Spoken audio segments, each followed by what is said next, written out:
Dieu garde parfois un lourd silence, difficile à accepter pour nous et tout particulièrement lorsque nous sommes éprouvés. Rien n'est pire que d'être physiquement souffrant. Quand rien ne se passe, c'est extrêmement décourageant. Obéissez à Dieu et laissez-lui toutes les conséquences. Vous devez combattre à genoux. On récolte ce qu'on sème. Et encore plus avec les intérêts. Nous sommes plus grands et plus forts à genoux. Dieu peut remuer ciel et terre pour nous indiquer sa volonté. Avez-vous déjà eu l'impression que Dieu ne vous parlait plus?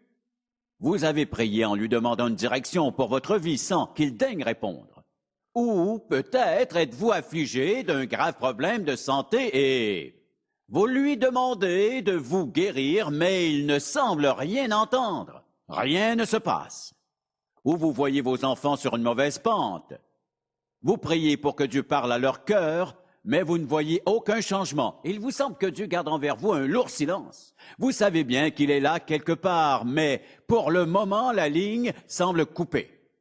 Comment réagir à de tels sentiments? Avez-vous cette impression que Dieu ne s'intéresse plus à vous? Avez-vous cette crainte tenace qu'il ait pris ses distances?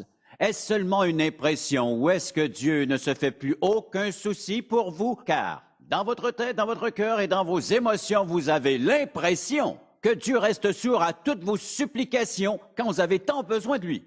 Car Dieu garde parfois un lourd silence qu'il nous est difficile d'accepter et tout, particulièrement lorsque nous sommes éprouvés. Rien n'est pire que d'être physiquement souffrant quand rien ne se passe. C'est extrêmement décourageant. Mais a-t-il des raisons d'agir ainsi? Oui, bien sûr. Et dans ce cas, comment devrions-nous réagir de la meilleure manière? Toutefois, la connaissez-vous? En profitez-vous, apprenez-vous de cette expérience ou vous contentez-vous de l'endurer en pensant « je dois vivre seul cette dure épreuve, car Dieu ne répond pas à mes prières et il m'ignore ». Commençons par ouvrir notre Bible dans le 11e chapitre de Jean. Nous y lirons les 15 premiers versets. La plupart d'entre nous connaissent bien ce passage. Je débute au verset 1.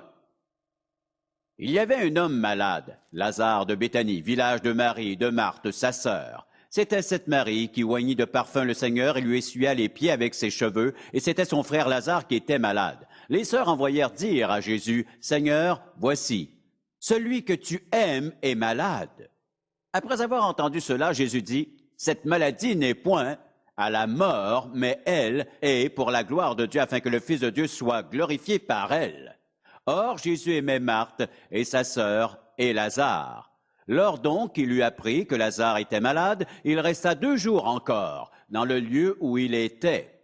Il dit ensuite aux disciples, « Retournons en Judée. » Les disciples lui dirent, « Rabbi, les Juifs tout récemment cherchaient à te lapider, et tu retournes en Judée? » Car ils craignaient que Jésus se fasse assassiner. Jésus répondit, « N'y a-t-il pas 12 heures au jour? Si quelqu'un marche pendant le jour, il ne bronche point parce qu'il voit la lumière de ce monde. Mais si quelqu'un marche pendant la nuit, il bronche parce que la lumière n'est pas en lui. » Après ces paroles, il leur dit, « Lazare, notre ami, dort, mais je vais le réveiller. » Les disciples lui dirent, « Seigneur, s'il dort, il sera guéri. » Jésus avait parlé de sa mort, de la mort de son ami Lazare. Mais ils crurent qu'il parlait de l'assoupissement du sommeil. Alors Jésus leur dit ouvertement, « Lazare est mort. Et à cause de vous, afin que vous croyiez, je me réjouis de ce que je n'étais pas là. Mais allons vers lui. Voici la situation. » Jésus aimait Lazare. Et ses disciples étaient aussi de bons amis, car ils allaient souvent chez lui afin de prendre un peu de répit. Quand ils ont reçu la nouvelle, ils ont cru que Jésus retournerait sur le champ, car c'était son ami. Et pourtant, nous pouvons voir que Jésus ne fait rien du tout. Il s'attarde 2 jours de plus. Si on m'avait fait ça, j'aurais pensé. Et moi qui croyais que ce type était mon ami, et il y aurait un certain froid entre nous deux, car j'aurais eu l'impression que ses sentiments et ses actions ne concordaient pas avec toutes ces belles paroles. Dieu parle certainement encore aujourd'hui, tout comme dans l'Ancien Testament. Il parlait souvent à son peuple Israël afin de le diriger. Dieu parle encore aujourd'hui. Il semble toutefois préférer garder le silence de temps à autre. Nous avons probablement tous passé des périodes où Dieu ne semblait guère intéressé à nous parler. Nous avions beau prier et lui présenter nos requêtes, mais rien ne se passait. Même quand nous insistions, rien ne se passait. Nous avons cherché la volonté de Dieu dans les temps de deuil ou de maladie. Seigneur, je veux faire tout ce que tu voudras, mais dis-moi ce que tu veux. Quel est donc ton plan?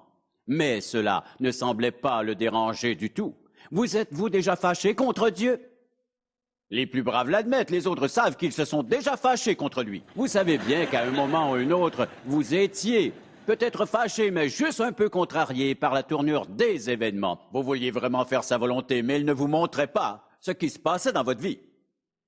Et dans ce genre de situation, nous sommes tout à fait incertains quant aux intentions de Dieu, mais nous trouvons de précieux indices dans l'Ancien et le Nouveau Testament, et même dans le livre de l'Apocalypse et prophéties. Nous renseignent sur cette période trouble que sera la grande tribulation.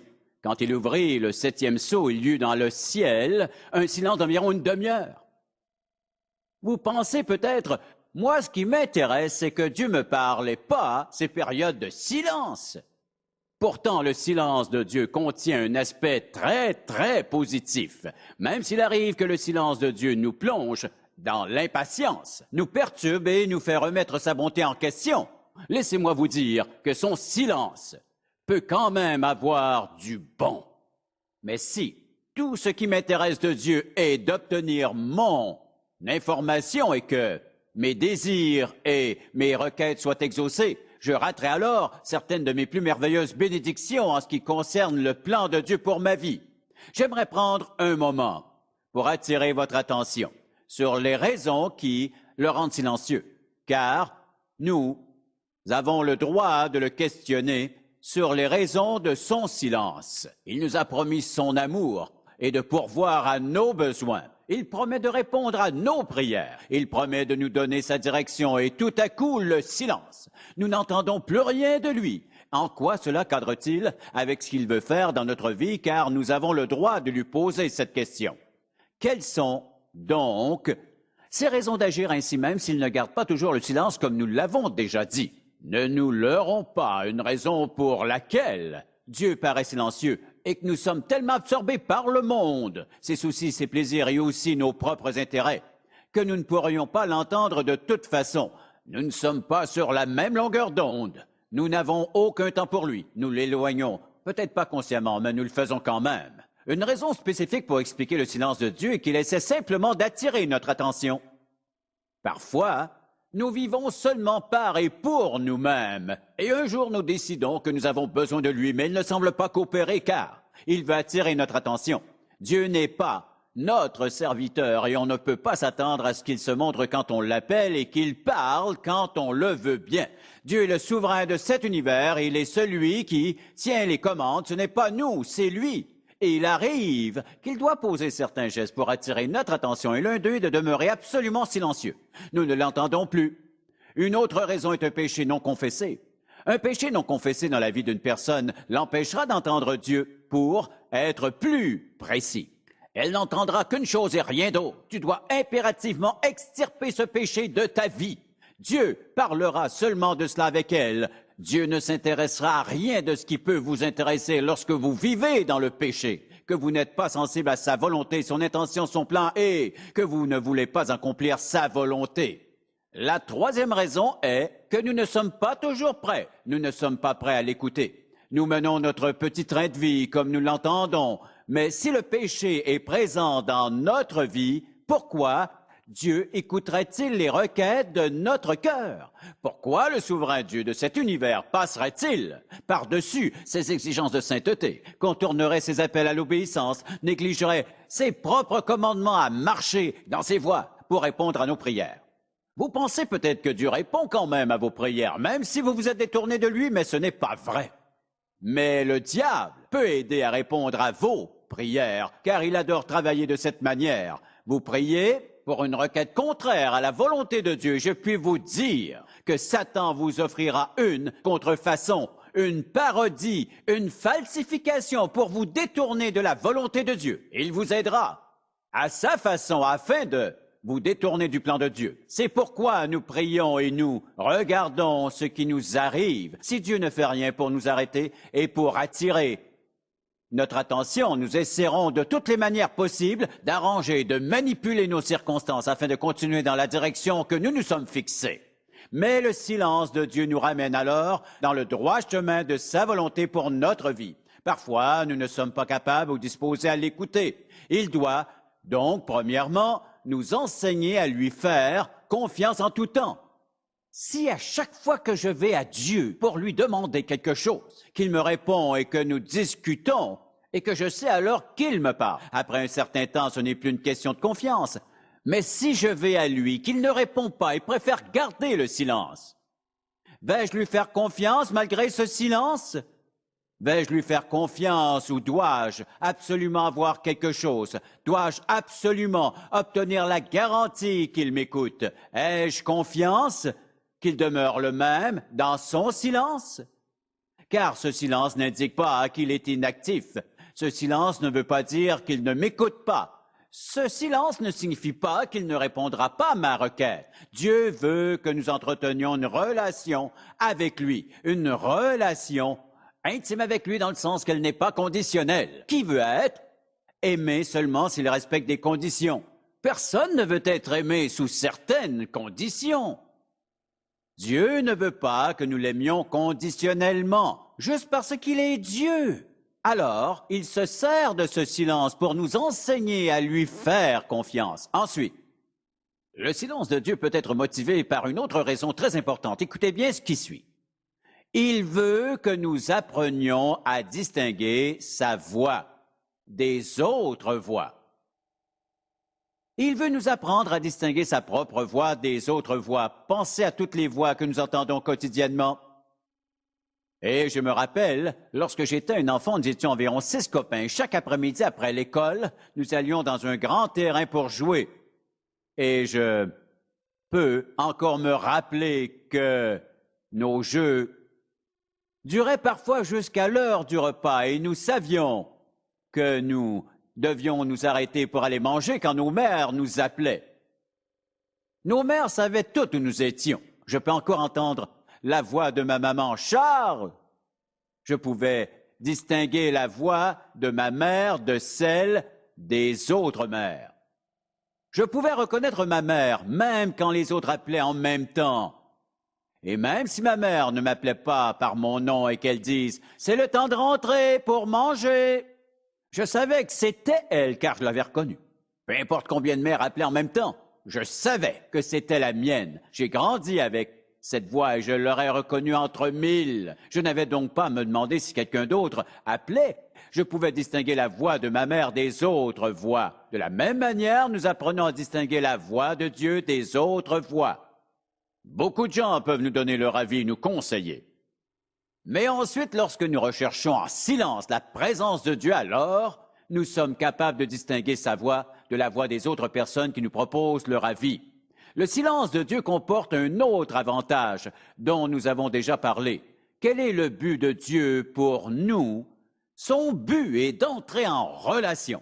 Il est un Dieu relationnel. Il veut une relation authentique avec nous. Si vous êtes marié et heureux avec quelqu'un, ne pouvez-vous pas rester assis avec cette personne sans rien dire ou ne rien faire et être quand même satisfait?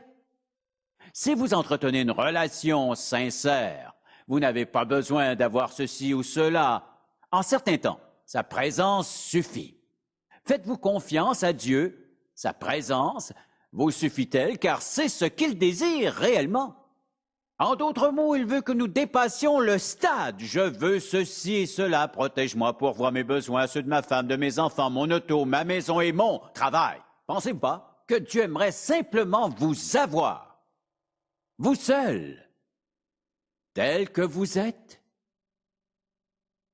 Maintenant, la question est de savoir comment nous devrions réagir au silence de Dieu. Premièrement, nous devrions lui demander pourquoi. Ne pensez pas qu'on ne peut jamais questionner Dieu, vous le pouvez. Dieu ne s'irritera pas si vous le questionnez sur ses raisons d'agir. Il ne vous punira pas. Nous en avons la preuve en lisant la Bible, puisque lorsque Jésus a été crucifié, il a dit « Mon Dieu, pourquoi m'as-tu abandonné ?» Nous avons ce privilège devant notre Dieu. Nous avons le droit de lui demander pourquoi il agit ainsi. Car en réalité, cela ne le dérange pas, cela ne l'irrite pas et cela ne le met pas en colère contre nous.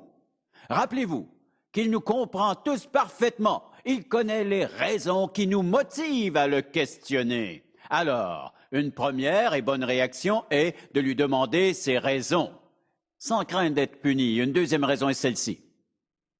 Nous avons vu que son silence ne veut pas toujours dire qu'il est inactif. En d'autres mots, si vous allez à lui pour lui demander quelque chose, par exemple, de vous indiquer sa volonté pour votre vie, ce qui vous arrivera à la fin de cette période de silence est la réponse à vos préoccupations. Il répond en agissant. Mais Dieu agira seulement en son temps. Car souvent, lorsque nous désirons quelque chose, nous voulons l'avoir maintenant ou encore mieux pour hier. Rappelez-vous bien que Dieu n'est pas votre serviteur et que vous n'avez qu'à sonner pour qu'il réponde. Non, il est une personne. Il est l'infinie personnalité de tout ce qui est bon dans l'univers. Il est quelqu'un. Il est au-dessus des hommes car il est absolument divin. Il peut s'adresser à chacun de nous ou nous tous ensemble, chacun de nous individuellement. Ne me demandez pas comment il peut le faire, je n'en ai aucune idée. Il est Dieu. Si je pouvais l'expliquer, il ne serait pas Dieu. Nous savons seulement par expérience et par sa parole qu'il en est capable. Alors, quand nous pensons aux réactions possibles, nous devons nous rappeler que son silence ne prouve pas son inactivité, mais qui fait une bonne œuvre dans notre vie. Et troisièmement, si nous allons au psaume 46, par exemple, pour et trouver un verset traduit un peu différemment d'une version à l'autre, mais il est surtout connu de cette manière. « Arrêtez, sachez que je suis Dieu ».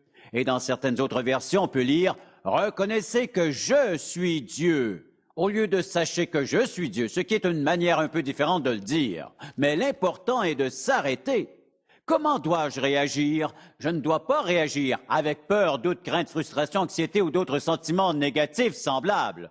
Mais je dois réagir en m'arrêtant avec confiance, en sachant que dans son silence, il accomplit une bonne œuvre dans ma vie. Et au moment opportun, au meilleur moment, il répondra à toutes mes préoccupations. Et il y répondra parce qu'il a promis de le faire. Il dit qu'il rendra parfait tout ce qui peut nous concerner. Car Dieu s'intéresse personnellement à notre vie. Nous n'avons donc qu'à être patients et attendre son temps. Donc, je dois réagir en lui faisant confiance ensuite. Je dois réagir en anticipant. Je dis en anticipant une relation plus personnelle avec lui, c'est-à-dire que je dois m'y attendre. En d'autres mots, j'anticipe que dans son silence, Dieu ne veut pas seulement faire une bonne œuvre dans ma vie, mais il veut entretenir avec moi une relation plus profonde qu'auparavant. Notre relation avec Jésus-Christ devrait être, peut-être et sera aussi profonde, aussi satisfaisante que nous le voulons en autant que nous le laissons travailler dans nos vies. Comment devons-nous réagir? En anticipant et ensuite, bien sûr, de la manière suivante. Voici comment nous devrions réagir en respectant son droit d'être silencieux. En d'autres mots, Dieu ne nous doit absolument rien. Nous lui devons tout. Je dois donc respecter le droit de Dieu de garder le silence s'il le décide sans que je me sente obligé de savoir pourquoi. Je peux lui demander. Je peux me regarder pour savoir si je dois régler certaines choses, mais Dieu a le droit d'être silencieux. Si vous êtes marié ou avez un ami que vous alliez quelque part et l'un des deux ne parle pas, quelque chose ne va pas, non? Pourquoi ne parles-tu pas? Je voulais rester tranquille. Vous savez, nous ne vivons pas dans une société très tranquille, mais plutôt dans un monde bruyant. Des télévisions bruyantes et des radios bruyantes, même les cellulaires sont bruyants. De nos jours, le monde force les gens à vivre à toute vitesse, avec peu de place pour le silence. Ordinateur de poche, cellulaire dans l'oreille, la radio, avec tout ce bruit qui nous suit partout. Aucun temps pour le silence. Or, cela n'arrivera pas tout seul. Cela arrivera seulement après une décision de votre part d'être tranquille devant Dieu. Voilà comment réagir en de telles circonstances. Une des meilleures réactions lorsque Dieu est silencieux est de se mettre à étudier la parole de Dieu. Par où commencer? Où vous voulez, car cela importe peu. Mais un bon endroit pour le faire, si vous ne connaissez pas trop la Bible, est d'aller dans les psaumes et de commencer par le premier. Lisez et priez en même temps. Seigneur, je ne sais pas ce qui se passe, toutefois, je suis disposé, je suis à ta disposition pour t'écouter. En commençant à lire la parole de Dieu, rappelez-vous bien cette vérité. Le Saint-Esprit de Dieu, qui vit à l'intérieur de vous, connaît exactement votre besoin. Il sait aussi où vous en êtes dans votre vie. Il habite à l'intérieur. Quel est ce processus? Même si vous n'entendez pas Dieu vous parler, le Saint-Esprit interprète pour vous ce que vous lisez. Je veux également vous partager ceci, et c'est là la vraie clé. Quand Dieu garde le silence, continuez à parler, prier et à lire sa parole. Voici pourquoi. Vous brisez le silence. Parfois, lorsque Dieu a un but en tête, vous brisez le silence en lui faisant sans cesse confiance malgré ce persistant silence, en lisant continuellement sa parole pour voir ce qu'il a fait dans la vie de David, la vie de Moïse, la vie de Daniel et la vie de Jésus. Comment Dieu a-t-il travaillé dans chacune de ses vies? J'aimerais ajouter un dernier point. Que veut-il donc? Dieu désire une relation personnelle et profonde avec vous qui placera votre vie chrétienne à un niveau absolument supérieur à ce que les gens imaginent d'un chrétien. Ce n'est pas seulement de prier, d'aller à l'église, de lire la Bible et de donner, d'être gentil, de témoigner aux autres, même si tout cela est important. Mais ce qu'il veut est une relation avec vous. Ce véritable amour qui sort de vous pour aller à lui, dans un pur esprit d'obéissance, une relation, implique quoi? Un sens d'unité. Les deux ne font plus qu'un. Et lorsque nous pensons comme Dieu, nous accomplissons sa volonté. Si nous pensons comme Dieu le fait, nous comprendrons son amour et nous pourrions continuer ainsi sur la liste des désirs de notre cœur. Et en parlant de cette relation profonde, quand commence-t-elle? Vous devriez y guider vos enfants dès le début de leur vie. Quand je pense à toutes ces personnes qui se contentent de survivre, sans jamais expérimenter une relation profonde avec Dieu, il existe des gens qui ont peur du silence, mais vous savez ce qu'ils craignent? Quand il n'y a aucun son, ils doivent penser. Et beaucoup de gens n'aiment vraiment pas penser. Plusieurs m'ont déjà dit, je ne veux pas penser à cela tout de suite. Oui, mais alors quand y penserez-vous un de ces beaux jours? Vous me dites que vous penserez à la mort un de ces jours? Eh, ne me parlez pas de la mort, vous ne me faites pas peur. Je n'essaie pas de vous faire peur, mais la mort est inévitable. Il y a des gens qui ont peur de la mort et d'un pur silence. Mais naturellement, vous n'êtes pas comme ça.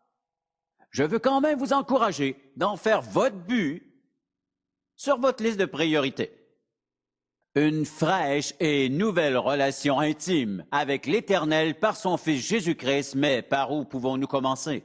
Comment y parvenir si vous n'êtes même pas chrétien? Vous n'y parviendrez pas. C'est impossible. Sauf si vous demandez à Jésus-Christ de vous pardonner vos péchés. Dites-lui que vous remettez votre vie entre ses mains, que vous avez confiance en son pardon, obtenu par son sang, versé pour vous. Vous ne comprendrez peut-être pas tout, mais vous savez qu'il a payé entièrement la dette de votre péché sur la croix, et si vous lui demandez sincèrement, il vous pardonnera et vous donnera sagesse et direction pour votre vie. Voilà les étapes. Il commencera par ouvrir votre cœur afin que vous compreniez tout cela. Même si vous êtes déjà croyant, vous pouvez aussi faire l'exercice suivant. Avant que cette journée soit terminée, prenez un temps seul. Avec Dieu, priez-le et humiliez-vous devant lui, car il est Dieu. Agenouillez-vous et reconnaissez qu'il est maître de votre vie.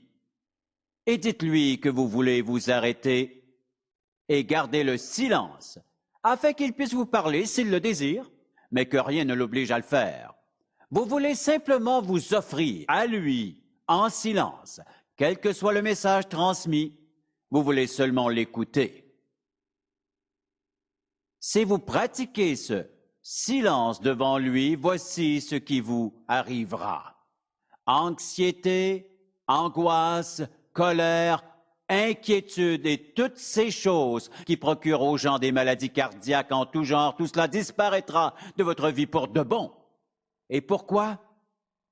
Parce qu'il vous donnera une chose que vous ne pouvez acheter, qu'aucun docteur ne peut prescrire, que personne d'autre ne peut vous donner. Il vous accordera un sens de lui-même qui satisfera les élans profonds de votre cœur. Vous n'avez qu'à demander. Seigneur, comme nous te sommes reconnaissants de ton amour, tu nous aimes assez pour désirer une relation personnelle avec nous qui est presque au-delà de notre compréhension, parce que nous sommes tellement indignes de toi. Mais tu nous sauves malgré tout.